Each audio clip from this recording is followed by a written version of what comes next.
விக்கிரகமே தப்புன்னு சொல்றவா எதுக்கு கோயிலுக்குள்ள வந்தேன்னு கேட்டேன். அது தப்பா? கோதண்டராமா, பிரகதாரண்யக உபனிஷத்து என்ன சொல்றது தெரியுமோ? வாக்கியோவை பிரம்மா அப்படின்னா வார்த்தை தான் கடவுள்னு அர்த்தம். பிரம்ம விந்து உபனிஷத் என்ன சொல்றது தெரியுமோ? சப்தோ வை பிரம்மா அப்படின்னா குரல் தான் கடவுள்னு அர்த்தம். சப்தாட்சர பரபிரம்மா அப்படின்னா வார்த்தை அழியாதது, அதுவே கடவுள்னு அர்த்தம். அதத்தான் பைபிள்ல வானமும் பூமியும் ஒழிந்து போம், என் வார்த்தையோ ஒழிந்து போவதில்லைன்னு சொல்லிருக்கு.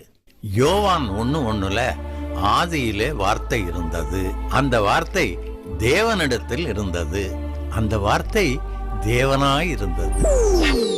ஹிந்தி பைபிள்ல கடவுளுக்கு ஈஸ்வரன் தான் போட்டிருக்கு.